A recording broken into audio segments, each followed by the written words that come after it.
Boa noite, irmãos. Que a graça e a paz de nosso Senhor e Salvador Jesus esteja com os irmãos.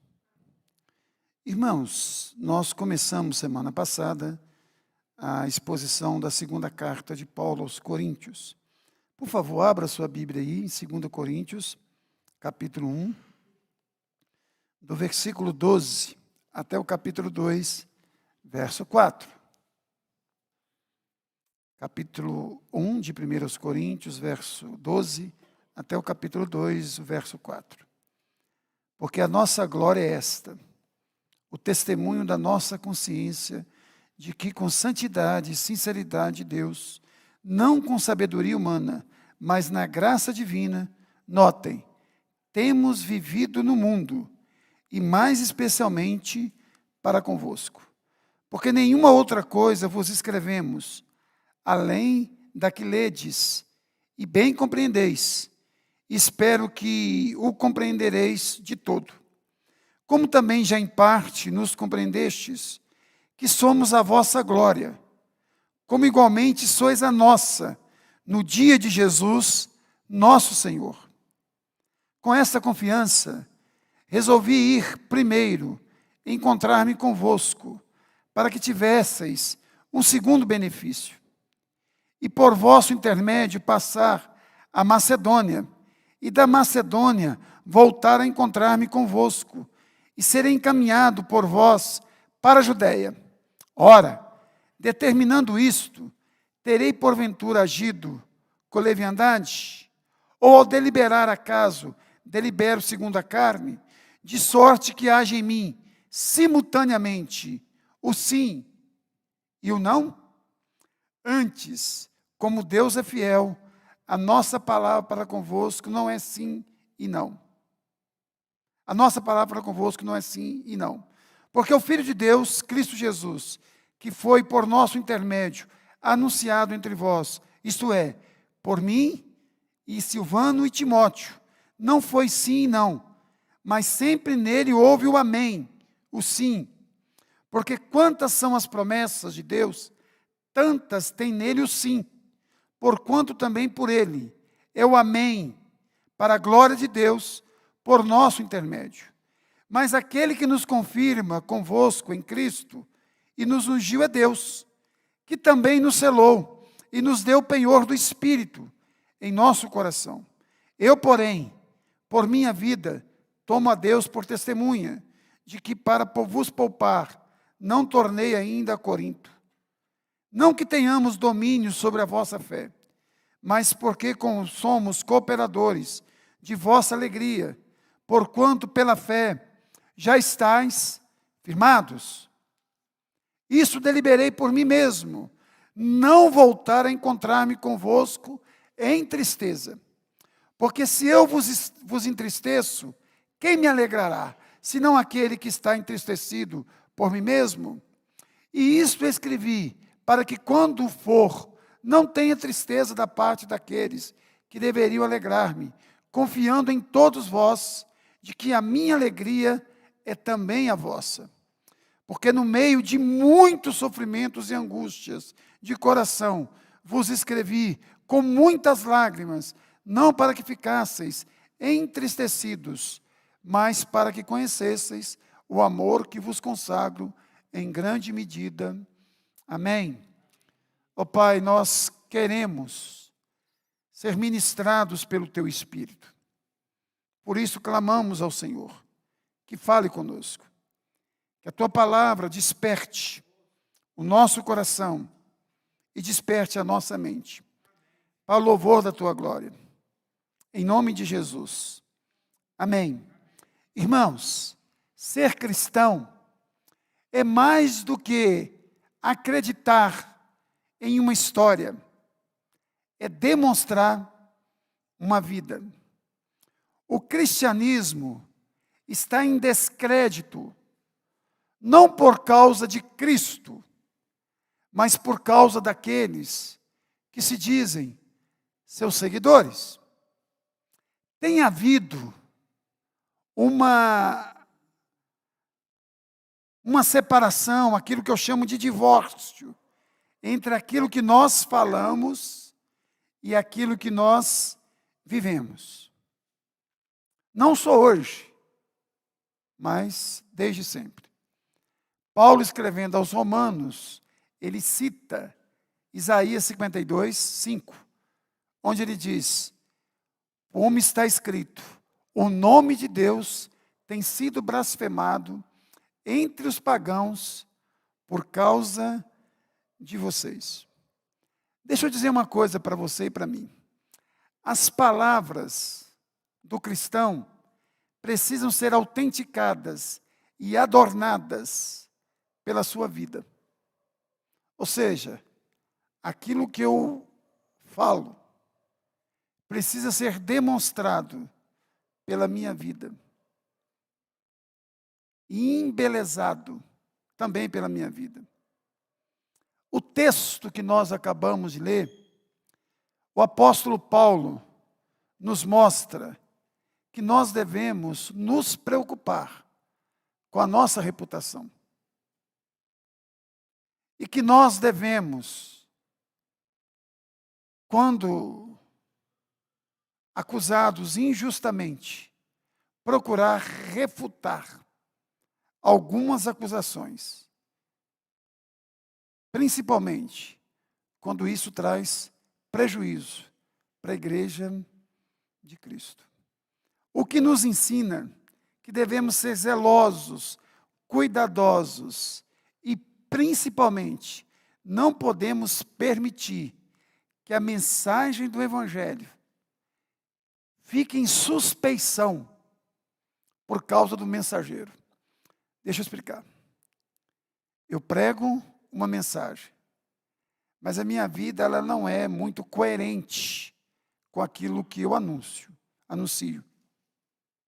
Uma pessoa me ouve, o evangelho pregado por mim pode ser até verdadeiro, mas por causa da minha vida, o evangelho de Cristo, ele fica sob suspeita. Sob suspeita. Sendo assim, irmãos, Paulo, no texto que nós acabamos de ler, ele começa mostrando que ele tinha uma consciência limpa diante de Deus e diante dos homens. Ele foi acusado e ele refuta essas acusações, demonstrando que a sua consciência estava limpa. Paulo, irmãos, ele começa dizendo que a sua vida, o dia a dia, atestava a sua integridade. Olha o que diz aí no verso 12. Porque a nossa glória é esta, testemunho da nossa consciência, de que com santidade e sinceridade de Deus, não com sabedoria humana, mas na graça divina, preste atenção aí, temos, ato contínuo, vivido no mundo e mais especialmente para convosco.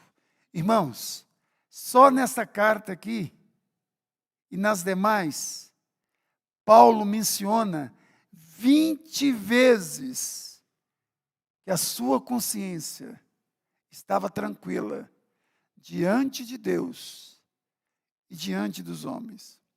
Ele vai dizer lá no livro dos Lucas vai escrever que Paulo disse que a sua consciência estava pura diante de Deus e diante dos homens. Essa deveria ser a preocupação de todos nós, porque nós professamos ser discípulos de nosso Senhor e Salvador Jesus Cristo. Quando uma pessoa tem a consciência pura, ela tem integridade, sinceridade, e ela é confiável. O que é uma pessoa íntegra? É uma pessoa inteira. Ela não é fragmentada. Ela não é dividida. Ela é inteira. Ela é sincera. Não tem cera para tapar buraquinhos. e ela é confiável. E notem que Paulo diz aqui que a vida dele era pautada, primeiro, na santidade e na sinceridade. Notem, santidade e sinceridade. E ao mesmo tempo ele diz, não em sabedoria humana. E é interessante, irmãos, que a palavra sinceridade aqui, ela significa aquilo que suporta a prova do sol. Ou seja, é aquilo que você pode colocar diante de muita luz. Por exemplo, eu apago todas as luzes aqui da igreja e afirmo categoricamente, este livro aqui, a capa dele é preta, mas está tudo escuro aqui, ninguém viu. Aí, de repente, nós acendemos todas as lâmpadas do templo. De fato, a capa deste livro é preta. Paulo está dizendo, a minha vida pode ser colocada diante do sol. Ou seja, não há regiões escuras, sombrias na minha vida. Será que a nossa vida, ela passa pelo crivo, pelo brilho do sol, da luz? E ele diz também, irmãos, que ele andava com santidade, sinceridade, não com sabedoria humana. Sabedoria humana aqui dá a ideia de que Paulo não distorcia a verdade para se beneficiar, para trazer lucros, dividendos para a sua vida. Ele nunca usou de nenhum tipo de manobra para ser bem aceito na comunidade, nem tampouco para ter lucro financeiro. E olha o que ele diz, irmãos, que me chama mais atenção aí. No verso 12. Temos vivido no mundo, agora preste atenção, mas especialmente para convosco. Paulo, ele evoca aqui os próprios membros da igreja de Corinto, dizendo, vocês sabem que eu vivo com sinceridade, com santidade, que eu não vivo de acordo com a sabedoria do mundo. Vocês conhecem a minha vida. Vocês sabem. Vocês estão me acusando, mas vocês sabem, mais do que ninguém, quem eu sou. Então, primeiro, Paulo deixa bem claro que a sua vida atestava a sua fé.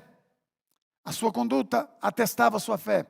Segundo, as suas cartas autenticavam a sua integridade. Olha comigo o verso 13. Porque nenhuma outra coisa vos escrevemos, além da que ledes, e bem compreendeis, espero que o compreendereis de tudo. Paulo deixa bem claro, irmãos, que tudo aquilo que ele escreveu, pode parecer esquisito, né? Tudo aquilo que eu escrevi, foi aquilo que de fato eu quis dizer. Eu não escrevi absolutamente nada, entre linhas. Eu não joguei ponto para ninguém. Tudo aquilo que eu escrevi, é de fato o que eu penso e o que eu quis falar. Ou seja, a minha vida é transparente. E os meus escritos também o são. Eu não tenho uma vida que diz uma coisa e os escritos dizem outra. Eu vivo e escrevo da mesma forma. Há integridade e sinceridade naquilo que eu falo e naquilo que eu escrevo. Vocês perceberam que Paulo deixa bem claro que a glória dele não estava na posição que ele ocupava de apóstolo, mas na vida que ele vivia? Porque muitas vezes nós queremos que o cargo, a posição que nós ocupamos, nos dê glória. Mas o que dá glória à vida cristã é a vida que nós vivemos.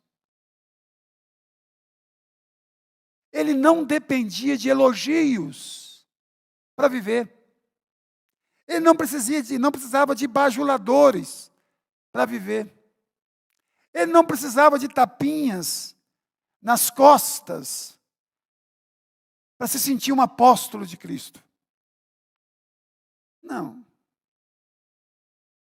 Irmãos, o que autentica a nossa vida, o que autentica a nossa fé, é a vida que nós levamos.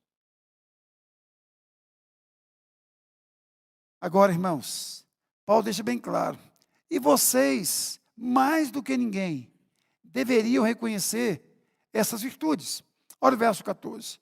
Como também já em parte nos compreendestes, que somos a vossa glória, como igualmente sois a nossa, no dia de Jesus Cristo, nosso Senhor. Irmãos, Paulo não vivia buscando a autoglorificação, mas Paulo esperava, pelo menos, que os membros da igreja de Corinto o reconhecessem como um homem íntegro na vida, íntegro no ministério e íntegro nas cartas. Paulo não queria bajulação, nada disso. Mas Paulo, puxa vida, eu fiquei 3 anos com vocês. Vocês viram o homem que eu sou.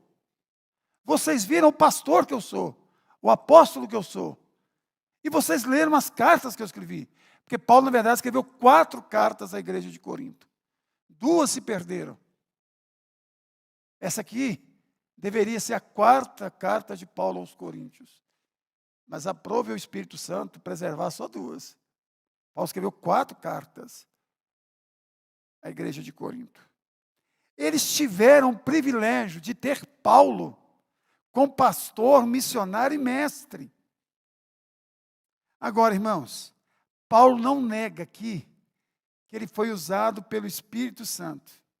E tudo que ele fez em Corinto foi motivado pelo amor a Cristo, pelo compromisso com Deus e pelo direcionamento do Espírito Santo.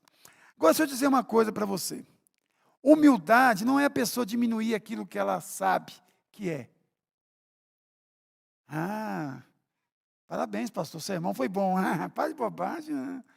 Isso é bobagem. Se alguém falar com você que foi bom, você fala assim, amém, muito obrigado. Tem gente que acha que de ser humilde é achar que o que ele é, de fato, ele não é. Isso é autoestima baixa. Humildade, irmãos, é reconhecer a graça de Deus sendo manifesta na sua vida. E se as pessoas reconhecem isso, aleluia, amém. Agora, é bobagem, isso, não sou nada disso não. Você é. Se você é. E não tem problema a gente elogiar as pessoas. A gente tem que aprender a elogiar as pessoas, reconhecer o valor das pessoas. E você, receba os elogios sem ficar tonto também, né? Sem ficar bobo. Aceita. Outra coisa, irmãos. Paulo deixa bem claro que a sua vida pública e privada estava em perfeita ordem. Agora, irmãos, Paulo diz algo extraordinário aqui, no finzinho do verso 14. Nós só teremos noção do trabalho glorioso que Deus fez na nossa vida por intermédio de pessoas na volta de Cristo. Olha o que ele diz aí no finalzinho do verso 14. Como igualmente sois a nossa, no dia de Jesus, nosso Senhor. Ou seja, no dia que Jesus voltar, nós estaremos juntos. Aí vocês verão o que Deus fez por meu intermédio na vida de vocês e o quanto vocês também fizeram na minha vida. Notem que Paulo aqui está dizendo, olha, apesar de vocês me criticarem, apesar de vocês questionarem o meu apostolado, vocês vão para o céu. Nós estaremos juntos na glória. Aí lá nós teremos noção do que Deus fez através de mim e como Deus também usou a vida de vocês Ainda que para me provocar muito, mas gerou santidade. Aí, irmãos, Paulo deu aqui apenas uma introdução naquilo que ele vai tratar agora com mais cuidado. O que fez com que Paulo mudasse de planos e ser acusado pelos irmãos de Corinto de ser leviano? Paulo aqui está se defendendo de uma acusação. Que acusação? Que ele era leviano. Olha a promessa de Paulo, irmãos. Com essa confiança, verso 15, resolvi primeiro encontrar-me convosco, para que tivesses um segundo benefício, e por vosso intermédio passar a Macedônia, e da Macedônia voltar a encontrar-me convosco, e ser encaminhado por vós na Judéia. No finalzinho da primeira carta, Paulo tinha prometido que ia até Corinto. E aí depois Paulo prometeu que ele passava na ida e depois passava na volta, porque Corinto era a capital da Macedônia. Seria mais ou menos assim: eu vou até Belo Horizonte, eu prometo passar em Mariana, na casa de um amigo, vou até Belo Horizonte e prometo passar na volta de novo. Foi o que Paulo fez. Só, irmãos, que Paulo mudou os planos. Paulo havia prometido de fato que ele passaria em Corinto na ida e na volta. E outra coisa, ele disse que seria uma viagem, que seria um período longo. Olha comigo no capítulo 1 aí, por favor. Capítulo 16, desculpa, de 1 Coríntios. Olha aí comigo, versos 5 e diante. Irei ter convosco por ocasião da minha passagem pela Macedônia, e porque devo percorrer a Macedônia.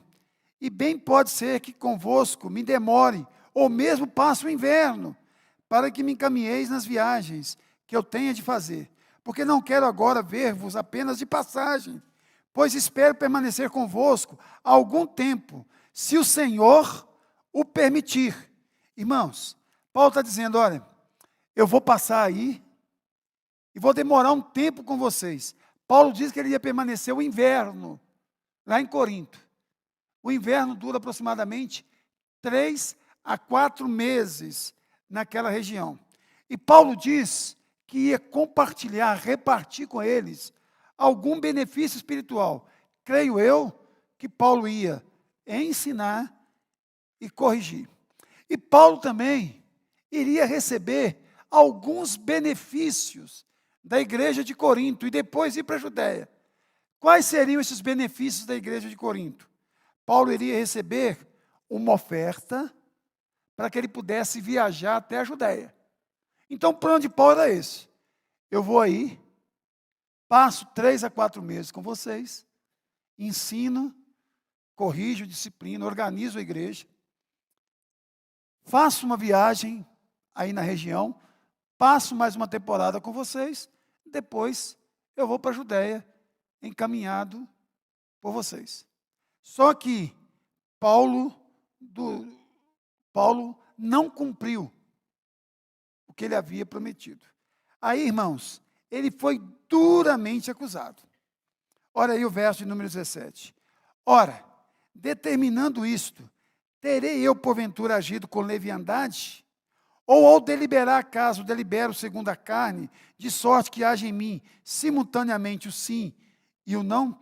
Nota, irmãos, Paulo tinha sido acusado de andar segundo a sabedoria humana. Ou seja, segundo eles, Paulo ignorava a vontade de Deus. Paulo fazia aquilo que dava na telha. Ele andava segundo o seu próprio coração.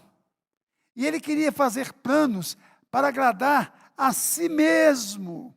Ou seja, a acusação era de que Paulo não estava sendo honesto com a igreja ao mudar os seus planos de visitá-los. Aí, irmãos, nós temos que especular. O que sucedeu? Por que Paulo não passou lá na volta? Ele vai dizer algumas coisas para a gente mais à frente. Mas, pelo contexto e pela carta toda, dá para entender, primeiro, que ele foi muito maltratado na igreja de Corinto. Ele foi muito ofendido na igreja de Corinto.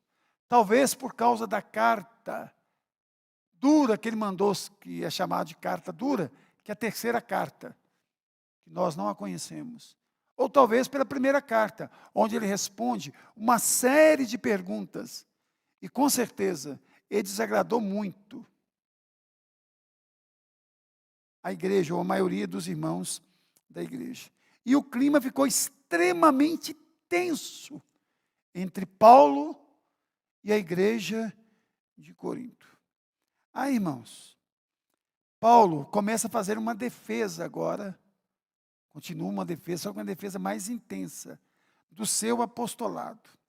E ele deixa claro, irmãos, agora, evocando Cristo Jesus. Olha o verso 18 a 20. Antes, como Deus é fiel na nossa palavra para convosco, não é sim e não.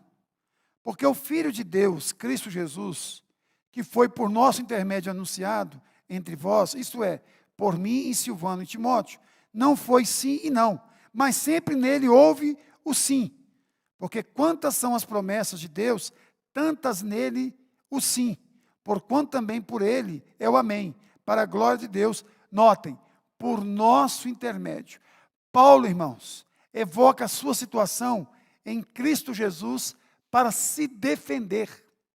Ele está dizendo, olha, vocês estão dizendo que eu tenho duas caras, que um dia eu falo sim, e outro dia eu falo não. Eu sou discípulo de Jesus. E em Jesus não há contradição. Em Jesus só há o sim, só há a verdade, só há o amém. Eu sou seguidor dele. E Paulo vai dizer lá em 1 Coríntios, capítulo 11, verso 1, sede meus imitadores, como eu sou de Cristo. E aqui ele diz, olha, eu sou imitador de Cristo. Se eu sou imitador de Cristo, eu vivo igual Cristo. Em Cristo não há contradição. Um dia ele é não, outro dia ele é sim, um dia ele é verdade, outro dia ele é mentira. Nele só há verdade. Só há verdade. Aí, irmãos, ele começa a mostrar como que se deu o seu ministério. Notem comigo, irmãos, primeiro, que Cristo é quem confirma o seu ministério. Olha o verso 21 comigo. Mas aquele que nos confirma convosco em Cristo e nos ungiu é Deus. Nota, irmãos, essa palavra confirmar aqui significa relacionamento indiscutível e indestrutível. Ou seja, Cristo deu a ele, confirmou a ele um ministério indiscutível, ele é apóstolo, e indestrutível. Ninguém ia destruir o ministério na qual o Senhor lhe concedera. Segunda expressão que ele diz aqui, e nos ungiu é Deus, ou seja, quem me comissionou para que eu fosse apóstolo, que eu fosse um representante, foi o próprio Deus. Não foi vocês, não foram os 12 apóstolos, foi o próprio Deus. Vocês se lembram que Paulo começou a carta, de aí 1 Coríntios capítulo 1, versículo 1. Paulo, apóstolo de Cristo Jesus, pela vontade de Deus. Ele diz de novo, primeiro, Jesus confirma o seu ministério, o Pai o ungiu, agora diz, irmãos, no verso de número 22, que também nos selou, ou seja, selo denota duas coisas, posse e autenticidade. Ou seja, Paulo era possessão de Deus, por meio do Espírito Santo. E o Espírito Santo também autenticava o ministério do apóstolo Paulo. E ele vai dizer também no verso 22, que também nos selou e nos deu o penhor do Espírito em nosso coração. Ou seja, a ideia aqui, irmãos, é de que o pagamento que Deus fez para que Paulo fosse salvo e comissionado foi um pagamento integral. Ou seja, Paulo não era 85% de Deus, Paulo era 100% de Deus. Irmãos, eu fico pensando assim, se eu receber as mesmas acusações de Paulo, eu acho que todos nós poderíamos fazer essa defesa, mas com essa incisão de Paulo aqui, eu fico impressionado. Vocês estão achando o quê? Primeiro, se em Cristo não há essa dicotomia, se Cristo é sim, é verdade absoluta, e eu sou dele, eu também vivo a verdade dele. E foi ele que confirmou o meu ministério. Foi ele que me ungiu. Foi ele que me selou.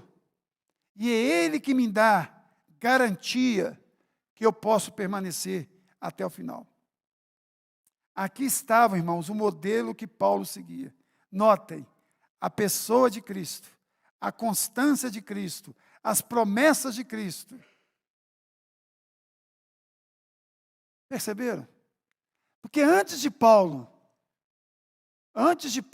dizer tudo isso, ele disse no verso de número 20, porque quantas são as promessas de Deus, tantas tem nele o sim, porquanto também por ele é o amém, para a glória de Deus, por nosso intermédio. Paulo está dizendo, olha, o modelo que eu sigo é Cristo. Ele é o modelo. As promessas que eu sigo são as promessas de Cristo. E ele chega a dizer o seguinte, as promessas de Cristo são 100% dignas de confiança. Sabe por quê? Essa palavra amém aqui é verdade absoluta. Por exemplo, quando Jesus diz assim, em verdade vos digo, está lá, amém, amém, vos digo. É isso. É verdade absoluta. Não há nenhuma possibilidade de dar algum erro, de dar um probleminha no meio do caminho. É 100% de garantia. Aí, irmãos, Paulo agora vai falar sobre as razões que o levaram a não passar na volta na cidade de Corinto. Olha comigo aí sua Bíblia, o verso 23. Eu, porém, notem que a letra E aí, de eu, está em negrito. Ou seja, dá a ideia que está indo para outro assunto. Eu, porém, também, é uma transição. Por minha vida, tomo a Deus por testemunha, de que para vos poupar, não tornei ainda em Corinto. Irmãos, Paulo queria poupar a igreja de Corinto.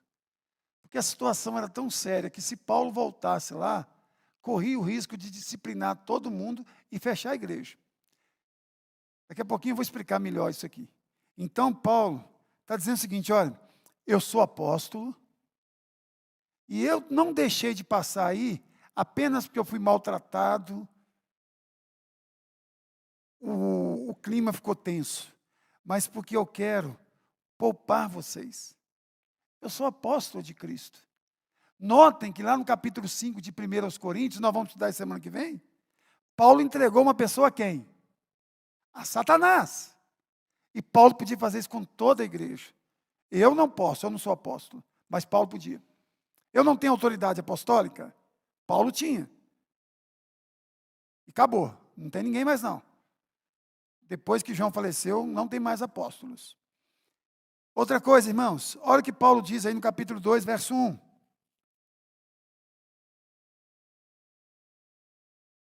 Isto deliberei por mim mesmo, não voltar a encontrar-me convosco em tristeza. Nota, irmãos, Paulo está dizendo assim, eu estou muito triste. Eu posso tomar alguma decisão? Não tão sábia assim. O momento é de eu me afastar um pouco. Talvez ter um momento com Deus mais intenso para saber o que deveria fazer. E olha o que diz no verso 2. Porque se eu vos entristeço, quem me alegrará? senão aquele que está entristecido por mim mesmo. Ele reconhecia que se ele os entristecesse, somente eles poderiam alegrá-lo. Ou seja, a alegria de Paulo era vê-los alegre.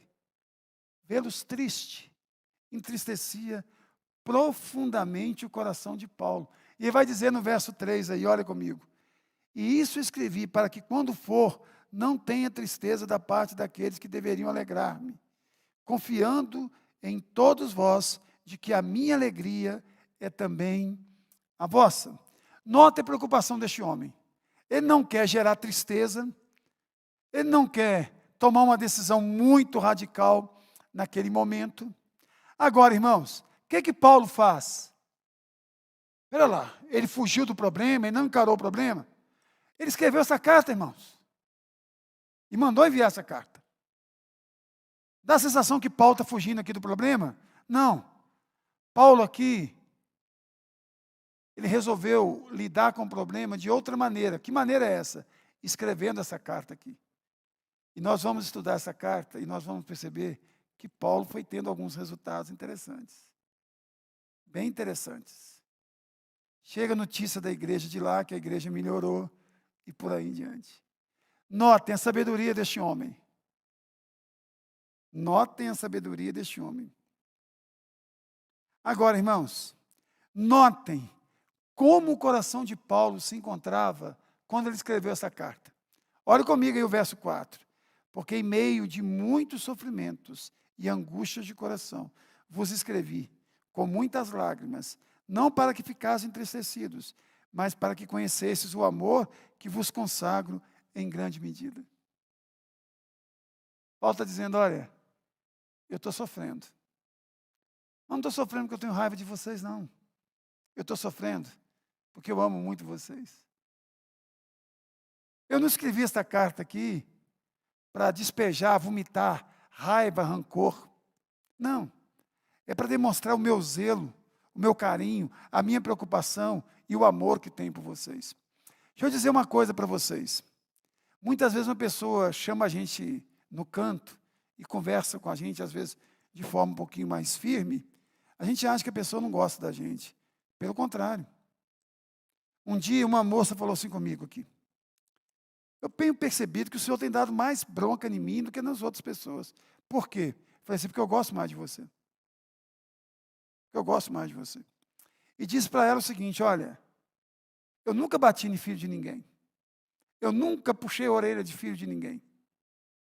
Eu nunca deixei filho de ninguém de castigo. Mas Marcela, Laurindo e Márcia, eu já os corrigi. Eu os corrijo até hoje. Já disciplinei algumas vezes. Sabe por quê? Porque eu os amo. A moça chorou. Então, se você está aprontando e eu não estou falando nada, talvez é porque eu não goste tanto assim de você. Se eu não estou tentando te ajudar em nada, não te chamo atenção, talvez porque eu não gosto tanto assim de você. A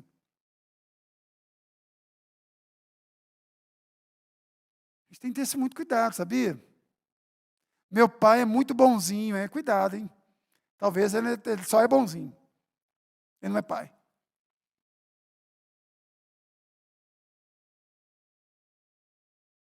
Termino, irmãos, com 4 aplicações. A primeira delas, você e eu precisamos de ser transparentes em tudo aquilo que fizermos. Não dá para viver uma vida assim na escuridão.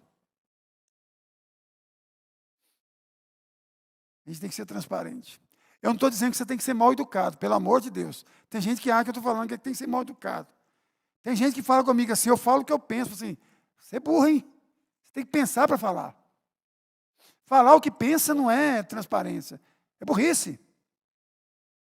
A gente deve falar a coisa certa, na hora certa, do jeito certo, com a pessoa certa.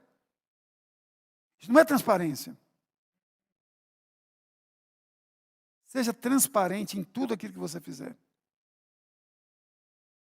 Irmãos, às vezes, você vai comprar um carro de uma pessoa que você tem até um certo carinho com ela, mas você não acredita em nada que ele fala. Olha, eu não sei você, mas eu acho que eu não sei dirigir. E nem pilotar a moto. Porque a pessoa tem o mesmo carro que eu. O dele dá 12, o meu só dá 8. A minha moto só dá 23, a dele dá 32. O carro dele vai a 50, o meu só vale 30. Eu não sei o que acontece comigo. E todos os carros que eu tive. O pessoal fala assim, quanto que o seu Uno dá? Eu falei assim, uns 10. O meu dá 16. Eu fui ter um Santana, quanto que o seu carro dá no asfalto? Ele dá 10. O meu já chegou a dar 18. Agora eu tenho uma moto, quanto sua moto dá? Eu tenho uma XRE de 300 cilindradas, dá 23,5. Ah, a minha está dando 32. Pega o número e inverte ainda. 32. Eu falo assim, não é possível, eu não sei pilotar, não sei dirigir. E pior, não sei vender também não. Porque a minha moto vale, a dele custou 38, a minha custou só 24.900. Eu não sei comprar, não sei vender, não sei fazer nada. Agora, ou eu sou muito ruim de roda, ou o irmão é muito mentiroso. Eu estou achando que tem alguma coisa errada nisso aí. Agora, quando ele vai comprar, meu Deus do céu, tudo outro é ruim.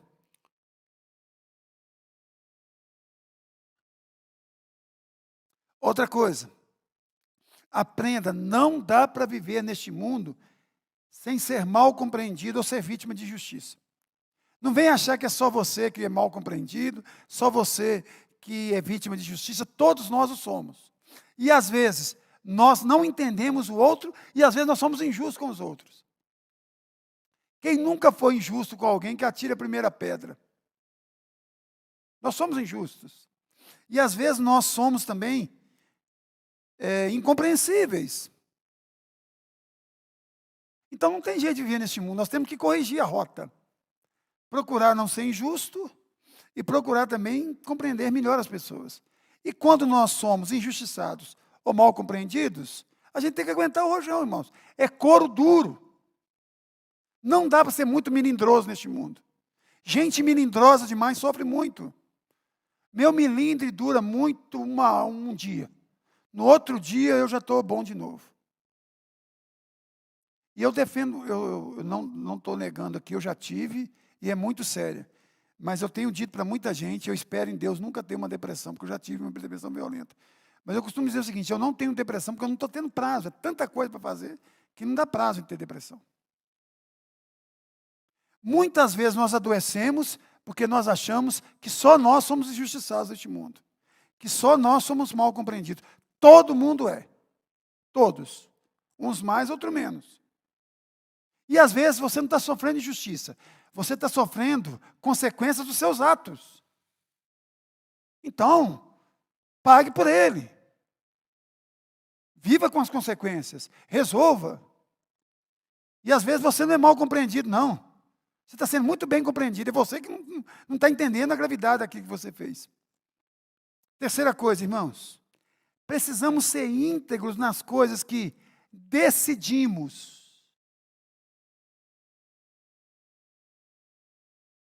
Íntegros. Inteiros. Não fragmentados. Eu lembro que quando eu era menino, uma das piores ofensas era chamar alguém de cutieiro. Quem sabe o que é cutieiro aqui? Ninguém. Só eu pisei no barro aqui, na época do dilúvio. Nem Macalé sabe o que é cutieiro, não? Só Edson, Dimas? Não, George. Cutieiro é aquele que compra uma coisa e depois desiste da compra. Aquele que pula para trás, pula de lado, pula da Toyota. Entendeu? Agora pular da Toyota ficou mais fácil, não. Isso é cutieiro. Eu lembro de alguns apelidos. Geraldo Cutieiro, não era eu, não. Mané Cutia. Mané Cutia. Ou seja, comprava e depois não sustentava a compra. Quando você comprar alguma coisa, você tem que sustentar. Quando você tem que dar a palavra, você tem que honrar. 3 horas nós vamos nos encontrar. 3 horas. Se não deu, pode acontecer, avisa. Mas não faz a pessoa esperar, não. Seja íntegro. Por último, precisamos entender que o amor poupa as pessoas amadas. Que o amor não oprime as pessoas amadas. E o amor põe os outros antes de nós mesmos. Creio eu que a síntese de tudo aquilo que nós estudamos é isso aqui. Transparência em tudo, viver neste mundo sabendo que nós seremos mal compreendidos, iremos também compreender o outro de forma equivocada, seremos vítimas de injustiça, mas seremos injustos também. Ser íntegros em tudo aquilo que decidirmos e colocar o amor acima de todas as coisas. Vamos orar, gente? Vamos orar. Ó Pai, nós queremos te agradecer, porque é um privilégio poder estudar a Tua palavra. Louvado seja o Teu nome, ó Deus, porque o Senhor nos deixou a Tua palavra que nos guia, que nos direciona, ó Pai. Palavra que é vida, palavra que produz vida. Louvado seja o Senhor. Queremos te pedir, ó Pai, pela viagem da nossa querida irmã Conceição, que o Senhor esteja levando e trazendo a Tua serva, ó Pai, debaixo da Tua proteção e debaixo do Teu cuidado santo, ó Deus. Queremos também apresentar a vida de cada um aqui, ó Pai, diante do altar do Senhor. Que o Senhor esteja abençoando a vida dela e dos seus familiares. Que elas possam, ó Deus, provar, todo momento, a graça, a bondade e a misericórdia do Senhor. E não só provar, mas que ela possa reconhecer diante do Senhor e diante dos homens que o Senhor é bom e que a sua misericórdia dura para sempre. Louvado seja o teu nome. Em nome de Cristo Jesus. Amém.